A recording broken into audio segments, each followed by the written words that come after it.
You guys been asking for it. Where's the Rebirth? Where's Overlord? Well, it's finally time to take a look at this new Overlord, as well as a couple of new engines for other clans that has been revealed in the last couple of days.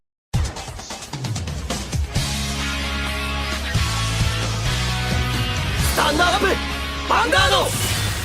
Hey Cardfighters, welcome back to another Cardfight update, and today we once again take a look at the new cards for V-Clan Collection Volume 5 and 6, and in this particular episode we're going to take a look at new engine cards that allows us to upgrade specific archetypes or playstyles for a couple of clans. So without any further ado, let's jump straight into these cards because we got a couple of clans that we need to tackle, and some of them are pretty interesting. So first off, we're gonna tackle a new Dimension Police Grade 1 in the likes of, and this is quite surprising, Metalborg Mist Ghost. Yes, a brand new Metalborg support card. And this Metalborg has the effect, although when the unit is placed on the Vanguard circle or Rearguard circle from hand, look at the 5 cards from the top of your deck, choose up to 1 card with Metalborg in this card, then from among them, reveal it and put it into your hand and shuffle your deck. If you put a card into your hand and this unit is on the Rearguard circle, choose a card from your hand and discard it. So if you write it, it's a +1, and either it's a cycle that allows you to tutor for specific cards in your deck. Currently, we have himself, the Grade 2 and the Grade 3. Now, I can immediately tell you, this is not good enough to make the Metalborg archetype, or should I say budget build, any more viable. Yes, it's a little bit more consistency, but further than that, it doesn't really do anything. And yes, even its second skill won't really make a big of a change because its second skill is on a Rearguard circle. When your Grade 3 Vanguard is placed, costs Soul +1, and that unit gets continues a Vanguard circle, all of your Vanguards get power +5 until the end of turn. Yes, this is very generic, so this could work with Dayusha, Great Dayusha, even Dayusha Reverse, which is interesting, Black as well, but 5k is basically the original skill that we saw in like the first V series support for Dimension Police, where we had Die Brave and Die Dragon that had the same type of skill. Only this now activates when rewriting, which is interesting, but doesn't really change all too much. Now, what I do say is that this does have some premium application because it specifically says all of your Vanguards, and Metalborgs does have the Legion thing. So this gives the Vanguard +10k because you have 2 Vanguards at that point. So this could come up then, but I don't know if it's even viable anymore because you're probably gonna stride, thus losing that potential extra 5k power. So yeah, probably not good enough. Maybe if we get even more Metalborgs in the future, this could change, but right now it's definitely not good enough because their boss unit is very underwhelming. Now for the next card, it's a complete different story because we have a brand new generic support Grade 3 for Shadow Paladin. And this card is pretty damn insane because we've got Origin Mage Idiona. And Origin Mage Idiona has the effect, continues in deck and drop. This card gets grade -2. Yes, it's a grade 1 in deck and in drop, which is pretty insane because this has a lot of implications. First off, this is perfect for Luard and Claret Sword Dragon, because Claret Sword has more targets because it needs to mill grade 1s and it needs grade 1s in the drop to activate its reset skill. So this is great. Now you can play more grade 1s even with your grade 3s. But on top of that, for Luard, it's more target superior call, but it's also more targets in your drop if you use the ritual aspect, so that's also a nice application here. But there's a more generic implication with this skill, because we have a card called Nightmare Painter, which allows us to put any non-grade 3 from a drop into our soul.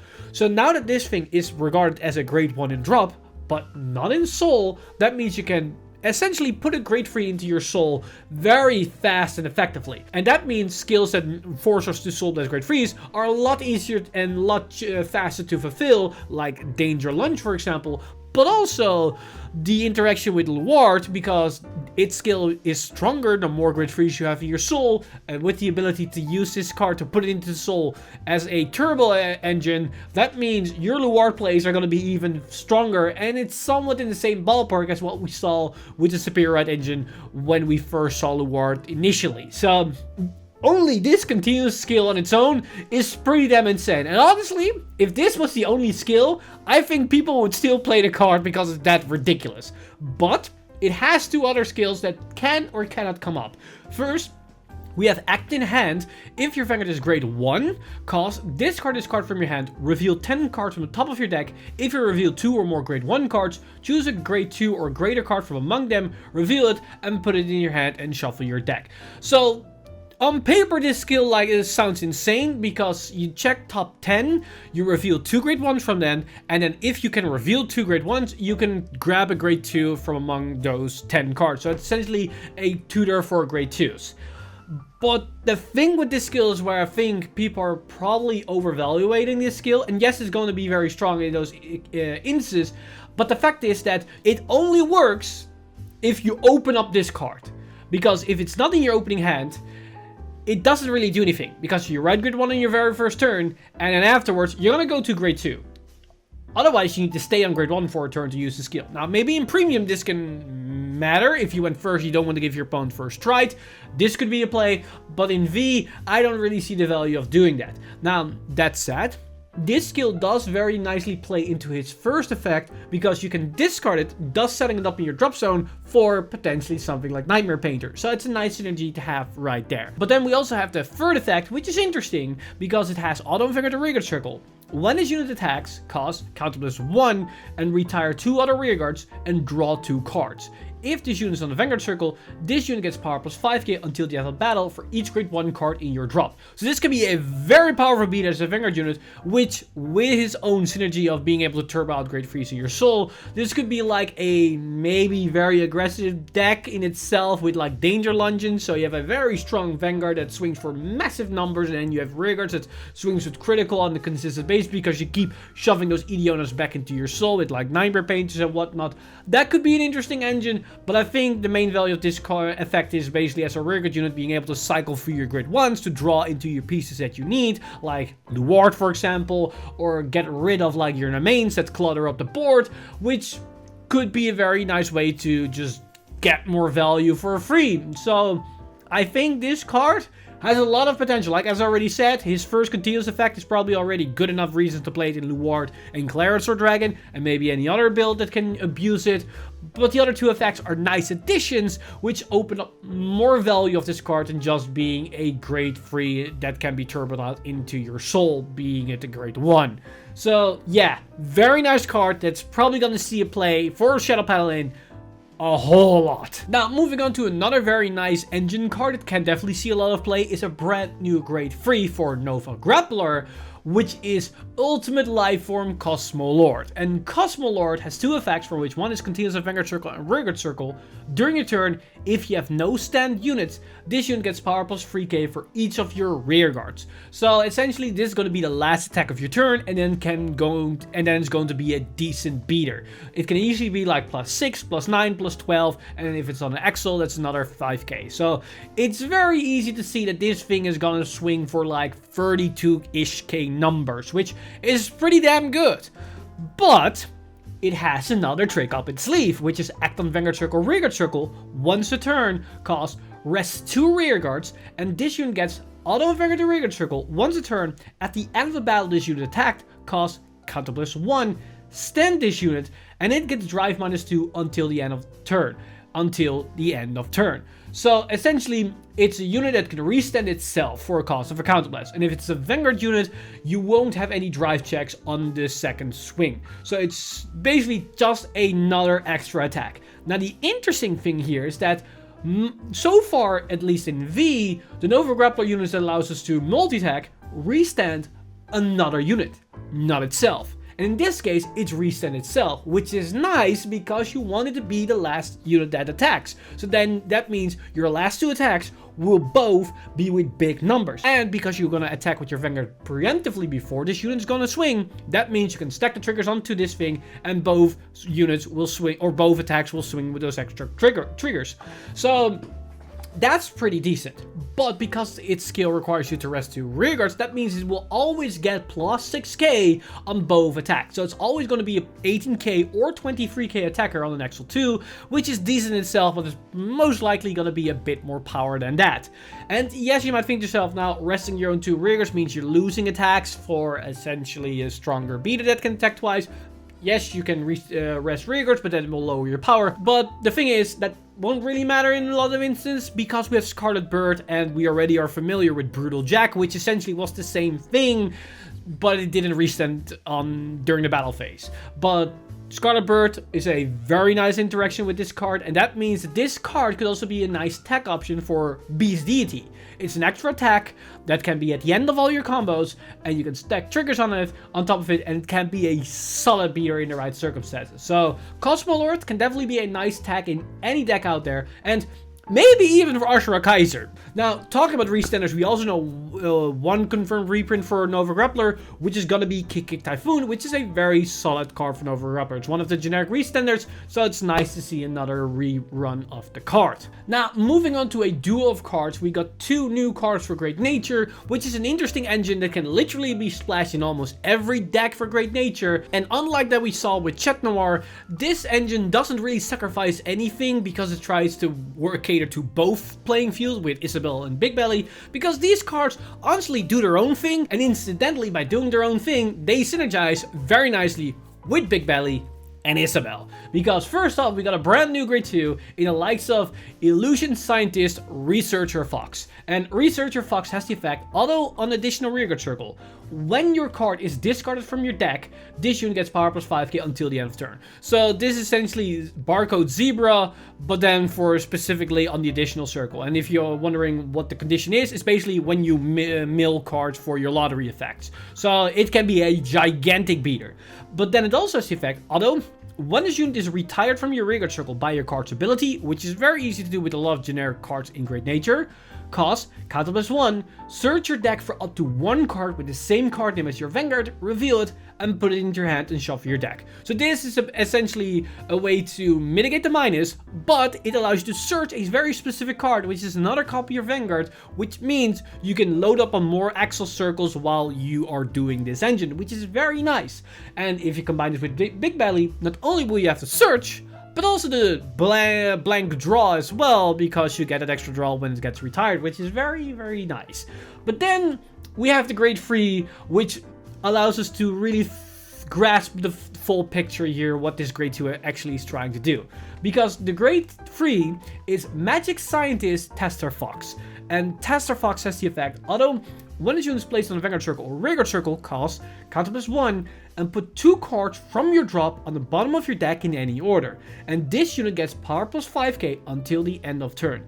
If you put a normal unit and a trigger unit each for this cost, search your deck for up to 1 Illusionary Scientist Researcher Fox, call to the rearguard circle, and shuffle your deck. So essentially what you can do is write this thing, use the effect to shuffle back a trigger, and that's very important. You can shuffle back 2 triggers, but probably you're going to shuffle back 1 trigger and 1 non-trigger to Superior Call the grade 2 that we just talked about to the additional rearguard circle that we just created by writing this grade 3, thus setting up the condition that you need to have full power of these units, which is in itself very nice. But then also it has the effect, act on Vanguard to rearguard circle, once a turn, cost Soulless 1, choose one of your rearguards and it gets power plus 10k until the end of turn, and at the end of the turn, retire that unit, and if Illusionary Scientist Researcher Fox was retired, draw a card. So now we also see that this card allows us to fulfill the additional condition of the grade 2, because it can retire the unit at the end of the turn, thus allowing us to potentially search out another copy of this grade 3 at the end of the turn. And we also get an extra draw. And now we see the engine that these 2 cards provide. Because what you're gonna do every single turn essentially is write this grade 3, shuffle back a trigger and a copy of the grade 2 or the grade 3, Superior Call the grade 2, then give the grade 2 the extra power. At the end of the turn, that unit gets retired, you search another copy of this grade 3, you draw a card, and then next turn you rewrite the grade 3, get another Axel circle, and do the whole thing all over again and again and again and again, which is honestly pretty decent. It's not the most insane engine or boss unit that you can have, because you're not really pushing for a lot, but you generate value over turns very effectively. And that is using this thing as a Vanguard unit. But this grade 3 skills are also rearguard circle skills. And this is where we're getting to the point that this is a very solid engine for Isabelle and for Big Belly. Because for Big Belly, it's very obvious the units are retiring themselves, which means you get more draw power on top of everything. And because of the is synergy with Tester Fox, you actually are going to get +3 of the retirement in Big Belly. Because you're going to search out a copy of your Big Belly, that's a +1. Then you're gonna then you're gonna draw another card of the Tester Fox skill because the unit was retired, so that's a +2. And then you draw another copy of Big Belly of the one retired, so you have 3 cards added by retiring 1 unit. And also you get the multi-attack because the unit has enough power for Big Belly. And you can also say it's maybe a +4 because the Big Belly you're gonna ride draws you another card because of the Axle Circle you're gonna generate. So there's a lot of value behind that one draw. But then also the synergy with Isabel is not only the resource engine of Isabel, but also it allows us to turn that grade 2 into a massive beater because the Isabel is of course playing the lottery cards, thus allowing us to capitalize on the first effect of the grade 2 that allows you to generate a lot of power. So it's a very interesting engine that can work with both Big Belly and Isabel, which is very interesting. And I'm very curious of what direction is going to be the most optimal one with this duo of cards. So I'm very curious of how the Great Nature decks are going to be shaping after this release. But now it's time for the big one. The one you've been waiting for this entire video. It's the one probably in the thumbnail. It's of course Dragon Egg Overlord, the Rebirth. And the Rebirth is essentially what we expected it to be. It's a resender that locks, that attacks on its own, and that pressures for a buttload of power. Because the Rebirth has the following effects. Auto Vanguard Circle, at the beginning of your battle phase, cost, if you have 1 or more rearguards, lock all of your rearguards, and until the end of turn, at the end of the next battle this unit attacks, cost counter +1 and discard a card from your hand and stand this unit. Now that might sound a little bit weird, but essentially what it means is that you need to activate this after the first Vanguard swing. Because if you don't, you can no longer use this effect to restand the Vanguard. So you go into your battle phase, you lock your rearguards, and then after your Vanguard swings, you use this effect, counter +1, discard a card to immediately restand your Vanguard. Now, very importantly, it doesn't lose any drive checks, which means you will go +1. Because you ditch 1, but you get 2 more drive checks. So you swing twice and you go +1. Now keep in mind you will have no rearguard attacks, so is that a sacrifice worth it?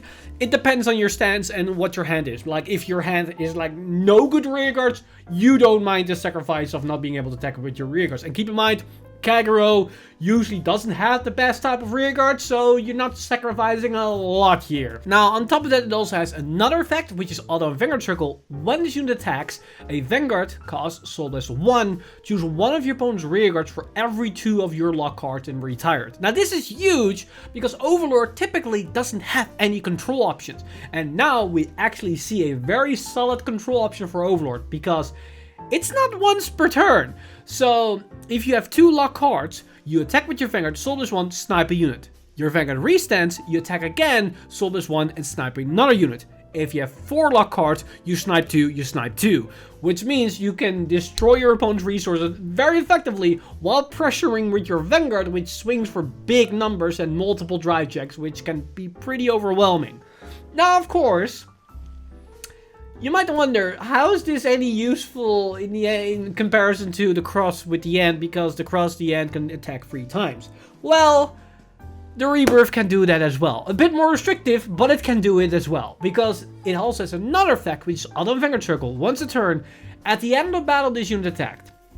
If you have 5 or more lock cards, so full board locked, and your damage zone has 4 more cards, cost, discard 2 cards from your hand, stand this unit, and get an imaginary gift force. So yet again, another Vanguard swing that doesn't minus you in cards, and also doesn't lose drive checks. So you will swing 3 times, all with twin drive, and you go actually +1 while doing that, and you generate another force marker. Which means the following turn, if there is another turn, Auto's attack will be 10k stronger. Unlike the cross in the end, where you get 10k power on the last swing, but that's just temporarily. If you don't rewrite, you won't have the extra value on the next triple Vanguard swing. And the nice thing here is that because you have another Vanguard attack, that retire effect activates again. And because you need to lock 5 cards for this, that means you can essentially retire 6 cards. Yes, it costs 3 soul, but if that can disrupt your opponent's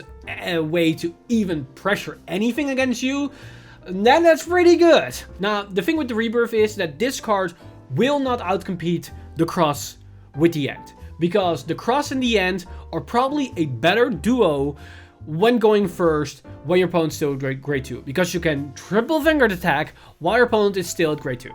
The thing is, there are definitely scenarios where the Rebirth is going to be much better with the Cross with the Cross than the End is with the Cross. Because yes, I'm going to be very clear, you're still going to play the Cross. Like, there's no reason to not play the Cross. Like, the Cross is literally 4 extra copies of your other Overlord. Either it's 4 extra copies of the End, or it's 4 extra copies of the Rebirth. And this is going to be a very nice situation where the End isn't as ideal. Because, 1, the End will cost you resources quite heavily. And you will minus, and you will only have single drives in the extra attacks. The Rebirth doesn't have that. The Rebirth is all twin drives, which is essentially way more pressure, and it pluses you, which is also very nice if you know you cannot kill your opponent. That means, because in those scenarios, you want to make sure you can survive the next turn. On top of that, the Rebirth essentially works wonders against the counterplay against the Cross the End. Because how do you win against the Cross the End? You rush them, or at the very least, you make sure you can kill them as soon as possible. What does that mean? You have more damage, and they probably have a field.